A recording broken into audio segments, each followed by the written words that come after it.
दोस्तों, अमेरिका में लगी लगातार दहकती आग और इस धरती के इंसान की तमाम असफल कोशिशें न कि सिर्फ अमेरिका को बल्कि पूरी दुनिया वालों को ये बताना चाहती है कि सुपर पावर, सुप्रीम तथा परम शक्ति परमात्मा इस कायनात के खालिक व मालिक रब्बे जुल जलाल के अलावा और कोई नहीं है। जो अमेरिका अपने डिफेंस सिस्टम की ताकत से हजारों मिसाइलों को पल के अंदर फिजा में ही राख का ढेर बना देते हैं और लाखों मीलों पर स्पेस से ही इस धरती के जंगल के अंदर छुपे हुए एक छोटा सा परिंदा को आसानी से निशाना बना लेते हैं, वही अमेरिका अपने जंगल में लगे आग को किसी भी तरीके से बुझाने में हो रहे थे नाकाम। अमेरिका, मेक्सिको और कनाडा तीनों देश मिलकर रातों दिन लगातार कर रहे थे हर तरह की कोशिशें, लेकिन कुदरती आपदा के सामने हर पल बेबस ही नजर में आ रहा है। एक के बाद दूसरा जंगल, गगनचुंबी इमारतें और खूबसूरत शहर आंखों के सामने ही जलकर हो रहे थे बिल्कुल स्वाह। लोगों की आशिया ने भड़कती आग के लपेट में आकर मचा रहा है एक भयानक तबाही। लाखों तादाद में लोग मजबूर हो गए अपने प्यारे मकानों को छोड़कर भागने पर। सबके मन में एक ही सवाल, जंगल में लगी आग, अल्ट्रा मॉडर्न डिफेंस से घिरा हुआ खूबसूरत शहर, बड़े बड़े होटल और इमारतें आखिरकार कैसे आतिश के लपेट में आकर बिल्कुल स्वाह हो सकता है। बहुत सारे हॉलीवुड फिल्मों में दिखाई गई लॉस एंजलिस की तबाही इस बार हकीकत में तब्दील। फिल्मी दुनिया के बड़े बड़े सेलिब्रिटीज के बंगले आग में जलकर सिर्फ राख का ढेर ही जमीन में पड़े हुए हैं। बिल्कुल अय्याशी में समंदर के किनारे बीच में धूम मचाने वाले शहर आज उजड़े हुए कब्रिस्तान की तरह बिल्कुल वीरान पड़े हुए हैं। ना कोई आबादी और ना कोई शोर शार, एक डीप साइलेंस चारों तरफ छाए हुए है।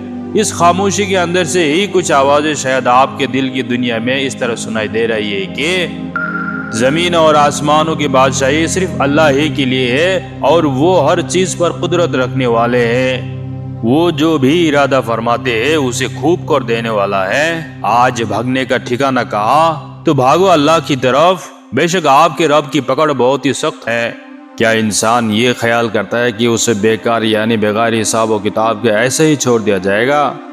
तो आज अपने परवरदिगार को भुलाकर इस धरती को ही जन्नत बनाने की कोशिश में सिर्फ अय्याशी में दिन गुजरना और बड़े बड़े टावर बनाने में जद्दोजहद और हमेशा टॉप में रहने की कोशिश करने वाले अपने परवरदिगार का एक इरशाद हमेशा ज़हन पे जरूर रखनी चाहिए कि हर कोई जो भी इस जमीन पर है फना यानी तबाह होने वाला है।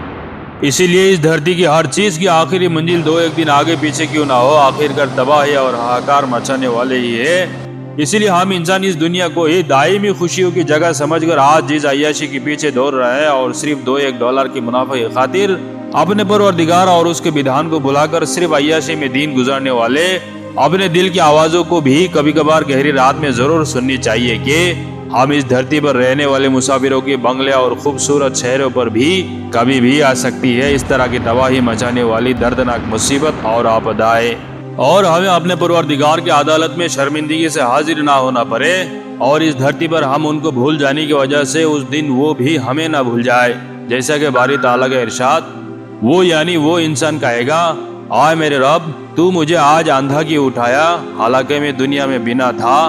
तो रब कहेगा, ऐसा ही तेरे पास हमारी निशानी आई थी और तूने उन्हें भुला दिया और आज इसी तरह तुझको भी भुला दिया जाएगा, यानी आज हम भी तुझको भूल जाएंगे।